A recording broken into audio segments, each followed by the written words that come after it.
دنیا کا سب سے مشکل اور عظیم کام دوسروں کے جذبات کی قدر کرنا ہے۔ دنیا کا سب سے بڑا پہلوان اور سب سے بڑا مضبوط انسان وہ ہے کہ جس کو اپنے آپ پہ پورا کنٹرول ہو، کہ جو غصے کے وقت اپنے آپ پہ مکمل کنٹرول کر سکتا ہو۔ میرے پاک نبی نے ارشاد فرمایا، لیس الشدید بالسرعہ انما الشدید الذی یملک نفسہ عند الغضب، کہ انسان کی مضبوطی، پہلوانی کسی دوسرے کو میدان میں بچھاڑ دینے سے نہیں ہوتی۔ کوئی پہلوان کسی دوسرے کو بچھاڑ دینے سے پہلوان اور مضبوط انسان نہیں بنتا،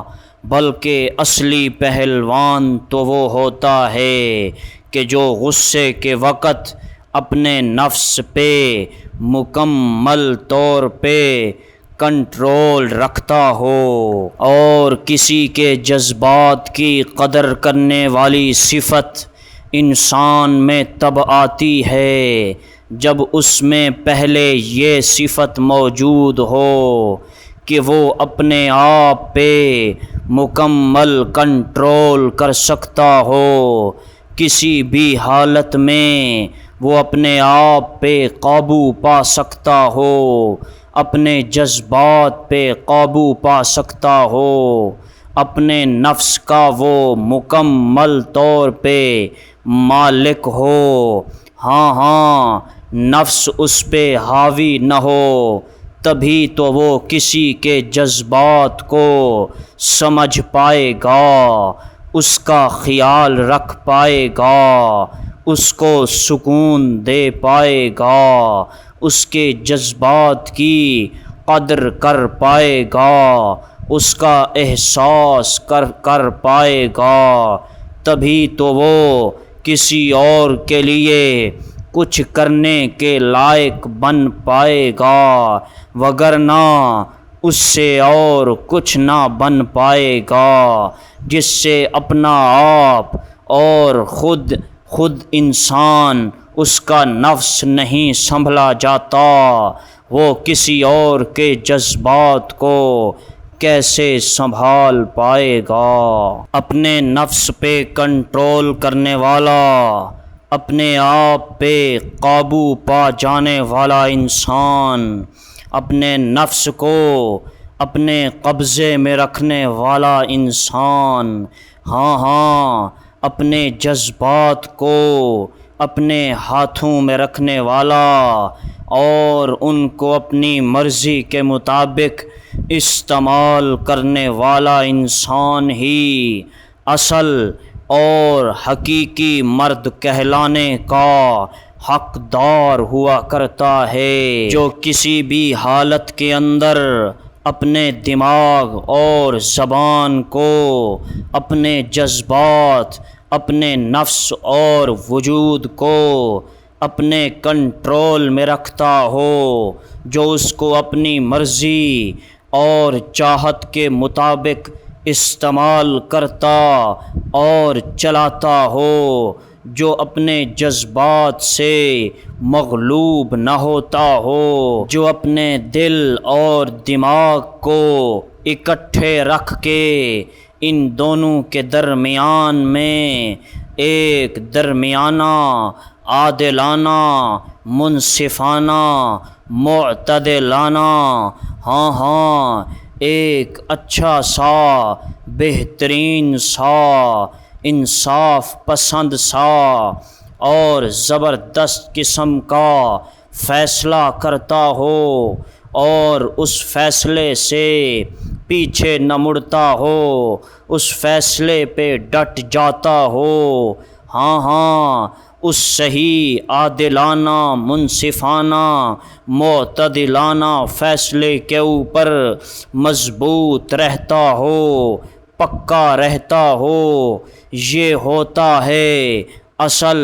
اور حقیقی مرد جو بات بات پہ بگڑ جائے، جو بات بات پہ بپھر جائے، جو بات بات پہ اڑ جائے، ہاں ہاں جو بات بات پہ اکھڑ جائے، جو بات بات پہ ضد کرے، جو چھوٹی چھوٹی باتوں پہ غصہ کرے اور اپنے جذبات سے مغلوب ہو جائے، جو بات بات پہ امن و سکون والی حالت کو خراب کرے، اس کو ضائع کرے، ہاں ہاں وہ ایک بچہ اور چھوٹی عمر کا لڑکا کہلانے کا حقدار ہے، وہ انسان مرد کہلانے کا حقدار نہیں، جو اپنے آپ کو حالات کے مطابق ڈھال نہیں سکتا، جو اپنی صحیح بات پہ قائم و دائم نہیں رہ سکتا، ہاں ہاں جو اپنے آپ کو ایک جگہ پہ مضبوط نہیں کر سکتا، وہ اصلی مرد کہلانے کا حقدار نہیں، وہ تو کم عمر، ضعیف العمر اور وہ چھوٹی عمر کا لڑکا یا چھوٹی عمر کا بچہ ہی ہو سکتا ہے، وہ بچہ جو اپنی ماں سے ضد کر کے، اپنی ماں کے ساتھ لپٹ کر، ہاں ہاں وہ اکھڑ جاتا ہے، وہ بات بات پہ اڑتا ہے اور اپنی بات منوانے کی پوری کوشش کرتا ہے، اور اکثر وہ اپنی بات منوا ہی لیتا ہے۔ اس لیے اس سب سے مشکل اور عظیم کام کو صرف ایک مضبوط انسان اور فیصلے کا مکمل طور پہ حق اپنے پاس رکھنے والا، نہ کہ نفس کے سپرد کرنے والا، نہ کہ اپنے جذبات کے سپرد کرنے والا، یہ کام کر سکتا ہے۔ صرف اصلی مرد ہی، صرف حقیقی مرد ہی یہ کام سر انجام دے سکتا ہے، وگرنہ ہر کسی کے بس میں نہیں کہ وہ کسی کے جذبات کی قدر کرنا جانتا ہو، کیونکہ اس میں اس کی عزت بھی کرنی ہوتی ہے، اور عزت دار بندہ ہی دوسروں کی عزت کو سمجھتا ہے، ہاں ہاں جس کی اپنی عزت نہ ہو وہ دوسروں کی عزت کو کیا خاک سمجھے گا۔ ایک اچھے انسان کی، اچھے اخلاق والے کی، ایک مہذب بندے کی، ایک مہذب معاشرے کی یہ صفت ہے کہ وہ دوسروں کے جذبات کو سمجھتا بھی ہے، دیکھتا بھی ہے، غور و فکر بھی کرتا ہے، اور اس کی قدر بھی کرتا ہے، اور اس کے ساتھ ساتھ چلتا ہے۔ ہمارے معاشرے میں بڑے بڑے فسادات، ہاں ہاں بڑے بڑے منکرات، گناہوں اور جرائم کی ایک لمبی فہرست ہے، ہاں ہاں تقریباً ان اکثر مسائل کی، ان اکثر فسادات کی، ان اکثر منکرات اور جرائم کی ایک جڑ یہی ہوتی ہے کہ اگلے بندے کے جذبات کو نہیں سمجھا جاتا، اس کے جذبات کو سیریس نہیں لیا جاتا، اس کے جذبات کی قدر نہیں کی جاتی، اس کو عزت نہیں دی جاتی، اس کو اس کا اپنا مقام اور اس کی اہمیت اور اس کی اصلی ویلیو اس کو نہیں دی جاتی، جس کی وجہ سے اگلا انسان بپھر جاتا ہے، اگلا انسان آپے سے باہر ہو جاتا ہے، اس کو پھر سمجھ نہیں آتی، وہ انسان باغی بن جاتا ہے، بغاوت کرتا ہے، بڑے بڑے جرائم کرتا ہے، گناہ کرتا ہے، حدود کو کراس کرتا ہے، پھر وہ اکثر وہ کسی کی نہیں سنتا، وہ کسی کی نہیں مانتا، وہ کسی کی نہیں سمجھتا، کیونکہ اس کا اپنا جذبہ، اس کے اپنے ایموشنز، اس کے اپنے جذبات اس کو کسی نے نہیں سمجھا۔ ہاں وہ جذبہ جس کے نہ سمجھنے کی وجہ سے وہ باغی ہوا کھڑا ہوتا ہے، کیونکہ وہ اس کے جذبات جس کو کسی نے نہیں سمجھا، جس کی وجہ سے وہ باغی ہوا ہے، وہ اس کا جذبہ، وہ اس کے دل کے ایموشنز وہ کوئی معمولی نہیں ہوتے، وہ اہم ہوتے ہیں، وہ بڑے ہی ضروری ہوتے ہیں۔ اس کے اوپر اس کی ساری زندگی کا دار و مدار ہوتا ہے۔ اس کے ایسے اس قسم کے جذبات کو سمجھا نہیں جاتا، اس کے اس بات کو، اس قسم کے جذبات کو سنا نہیں جاتا، اس پہ عمل نہیں کیا جاتا، جس کی وجہ سے وہ مرد، وہ بندہ بغاوت کی طرف چلا جاتا ہے۔ اس لیے کسی کے جذبات کی قدر کرنا سیکھو، کسی کے جذبات کو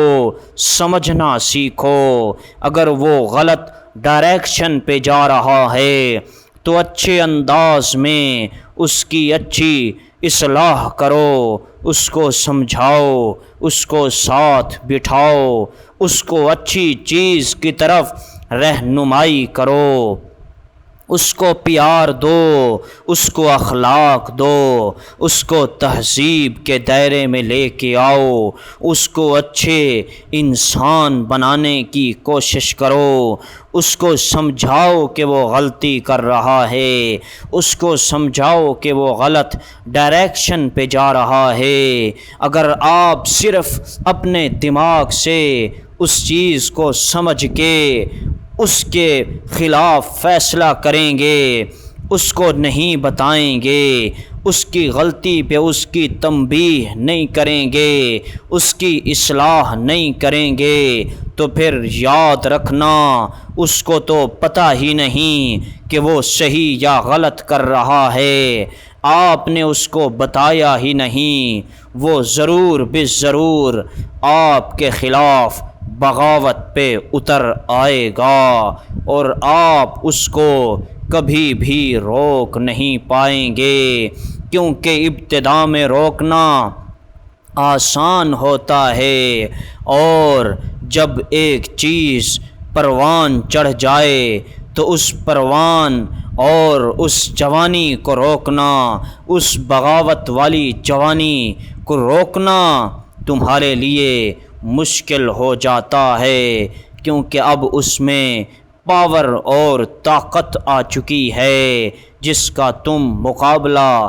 نہیں کر پاؤ گے۔ اس لیے کسی کے جذبات کی قدر کرنا سیکھو، اس کے جذبات کو سمجھنا سیکھو، تبھی جا کے تم زندگی میں سکون اور امن پا سکو گے۔